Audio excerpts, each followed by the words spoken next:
हालांकि लोग करते हैं, पाकिस्तानी अवाम शायद इस तरह की नहीं। सर हमें क्या बदनाम किया जा रहा है? बदनाम किया जा रहा है, हमारे इदारे ठीक नहीं, हमारे इदारे कोई काम नहीं कर रहे।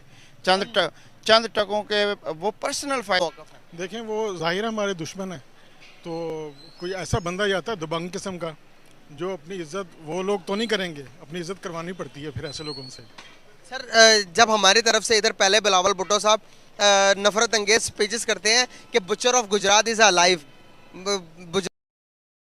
वहाँ पे जाके उनके कहने के ऊपर सहाबा कराम जिंदाबाद उनके नाम लेके नारे लगाए, तब जाके बात रफा दफा हुई। अभी 2-3 दिन पहले की मीटिंग में वो गए, फॉरेन मिनिस्टर की मीटिंग थी, वहाँ पे भी जाके उन्होंने ऐसी स्टेटमेंट दी जो कि बजाय रिलेशन बेहतर होने के, कोई होप के, वो उल्टा नेगेटिविटी की तरफ गया। उन्होंने ये बोला कि हम G20 के हवाले से उन्होंने बोला कि हम ऐसा जवाब दें।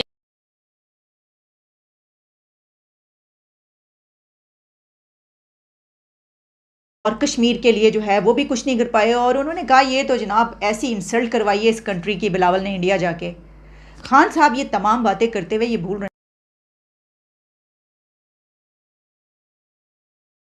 आपका जो तकब्बुर है, मैंने ये जो तकब्बुर आप पे देख रहा हूं, ये याद रखे कि अल्लाह का कानून है कि जो ताकतवर है वो हमेशा ताकतवर। आई एम आल्सो कश्मीरी, लेकिन मैं कश्मीर में मैंने देखा है कि कश्मीर के लोग हैं वो पाकिस्तान के अगेंस्ट बोल रहे होते हैं, पाकिस्तान की आर्मी के अगेंस्ट बोल रहे होते हैं, पाकिस्तान की अदलिया के खिलाफ बोल रहे होते हैं। इनके पास जो बुक्स हैं मुतालिया पाकिस्तानी, जैसे हमारे पास है, हमें कश्मीर का टॉपिक कुछ और बढ़ाया जाता है, लेकिन कश्मीरियों को उसका उन्होंने अपनी औकात दिखाई है, कोई बात नहीं, हमारे जुनून से वो भी वाकिफ़ नहीं है, अच्छी तरह इंडिया वाकिफ़ नहीं है, कोई बात नहीं। गया मोस्ट वेलकम वज़ीर ख़ारजा है ऑन द स्पॉट, इसमें कौन सी बात है। उन्होंने अपनी ज़ात, अपनी औकात दिखाई, वो सारी दुनिया को पता, हम पाकिस्तानी हैं, हम तो दुश्मन भी है उसको वेलकम करते हैं, उसको सर पे बिठाते हैं, आंखों पे बिठाते हैं। उसे ना भी जाते हैं तो कोई इतना ख़ास वो कोई इवेंट नहीं है जिसकी वजह से कोई पाकिस्तान मरा जा रहा था। बहरहाल अगर वो चले गए तो रवैया इंडिया का बुरा था, और इंडिया की बदनामी मेरे ख्याल से पूरी दुनिया में हुई। जो भी कोई अच्छा डिप्लोमेट है वो इंडिया को बुरा कहेगा, पाकिस्तान को बुरा नहीं कहेगा। उसने हिम्मत दिखाई है, इसमें तो हिम्मत नहीं है ये जाता। मोदी और ये जो बाइडन इसका फ़ोन नहीं थे उठाते, वो तो फिर इंडिया गया है, कोई बात नहीं, जवाब देंगे, टाइम आने पर ज़रूर देंगे। अभी आप कह रहे हैं कि हमने उन्हें बुरे अल्फाज से नहीं बुलाना, और आपने हर तरह का अल्फाज इस्तेमाल भी कर। टाइम आने पर जवाब देंगे, अभी हमारे अपने हालात ठीक नहीं, क्या करें, अभी हम खुद एक दूसरे को जलील करते हैं। इधर 8:05 पर एयरपोर्ट पर लैंडिंग की कोशिश की, मगर बोइंग 777 वो लैंड ना कर सका, बैलेंस अपना कायम नहीं रख सका, तो वापस उसने उड़ान भर ली। एयर ट्रैफिक कंट्रोलर की हिदायत पर पायलट गो राउंड पर चला गया। इस दौरान क्योंकि तेज़ बारिश थी और वो ज़्यादा बुलंदी पर नहीं था, जिसकी वजह से पायलट रास्ता भटक गया। अच्छा, अब ये पता चला है वो खुद से पायलट साहब नहीं गए थे इंडियन एयर स्पेस में, बल्कि वो रास्ता भटक गए थे सर। तो तैयारा पाकिस्तानी वक्त के मुताबिक रात 8:11 पर पंजाब के थाना बुढ़ाना की हदूद से भारत की फ़ज़ाई हदूद में दाखिल हो गया।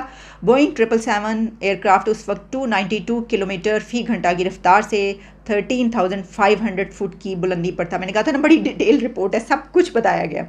और फिर इस तैयारे के भारत में दाखिल होने के मुकाम पर अमृतसर से 37 किलोमीटर दूर का छीना बुद्धि चंद गाँव का इलाका है। तैयारा भारतीय पंजाब के शहर तरा साहब और रसूलपुर से होते हुए 40 किलोमीटर अंदर तक नौशहरा पुनवा से वापस मुड़ा है, और इंडिया की एयर स्पेस में वो फ्लाई करता हुआ कप्तान जो है, कैप्टन, उसने फिर इस अपने एयरक्राफ्ट को 20,000 फीट की बुलंदी पर वो ले। तैयारा 7 मिनट तक भारतीय फ़ज़ाई हदूद में प्रवास करते हुए भारतीय पंजाब के गांव झुगिया नूर मोहम्मद के करीब से पाकिस्तानी हदूद में दाखिल हो गया। दोबारा वापस आ गए हैं जी वो, और फिर वगैरह वगैरह वहाँ से होते हुए 3 मिनट बाद तैयारा जो 8:22 पर, और बहुत सारी डिटेल्स इसमें शामिल है। तो सर ये है सारी कहानी। तो इसमें ये कई मैंने कहा है, ये कौन सी फ़्लाइट है जो एक मरतबा फिर तो फ़्लाइटें इधर उधर आती जाती रही, बल्कि हमने तो देखा मिज़ाइल भी इधर उधर आते जाते रहते हैं, हमें तो पता ही नहीं चलता है कई घंटों, बल्कि कई दिन के बाद भी समटाइम्स पता चलता है तो मिज़ाइल गिरिया होया, कितने मारे हैं मिज़ाइल, तो बाद में पता चलता है मिज़ाइल तो उधरों आया, तो फिर की करिए, चुप करके बैठ जाओ। अच्छा, ये सब कुछ चल रहा है, और इस वक्त जो है वो हालात बड़े कशीदा है दोनों मुल्कों के बीच, और मैं समझती हूँ कि इन हालात को जो है वो बेहतरी की तरफ आना चाहिए, और हम दोनों मुल्कों के हालात को बेहतरी की तरफ लाने के लिए जितनी कोशिशें कर सकते हैं थ्रू आवर प्रोग्राम्स, वो हम करते रहेंगे और आप तक खबरें पहुँचाते रहेंगे। इजाज़त दें, दोबारा मुलाकात होती है। Stay tuned. Thank you so much for watching.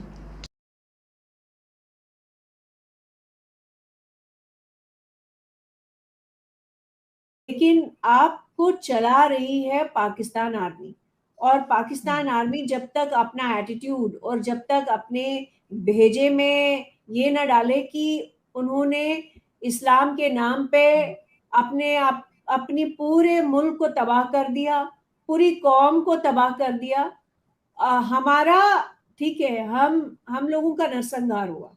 Bharat में 1.4 बिलियन लोग हैं, तो और हम आज 5वीं बिगेस्ट लार्जेस्ट इकोनॉमी है दुनिया में, और we will become 4th and then 3rd biggest economy in the world.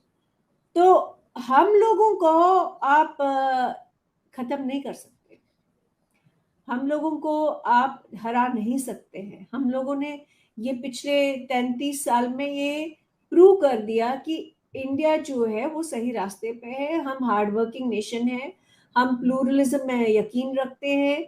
हमारे यहाँ 220 मिलियन मुसलमान रहते हैं और बहुत अच्छे से रहते हैं। तो ये कोई कहे कि इनको नुकसान पहुंचाएंगे, वो होगा नहीं।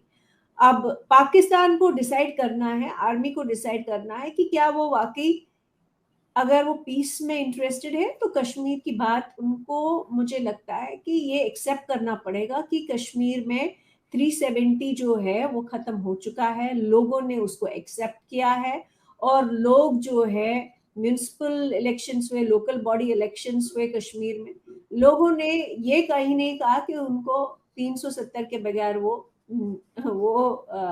जी नहीं सकते। तो ये इनको अगर जरा सी भी अकल होगी पाकिस्तान आर्मी को, वो कश्मीरी हिंदुओं का, कश्मीरी मुसलमानों का, जम्मू के डोगरों का,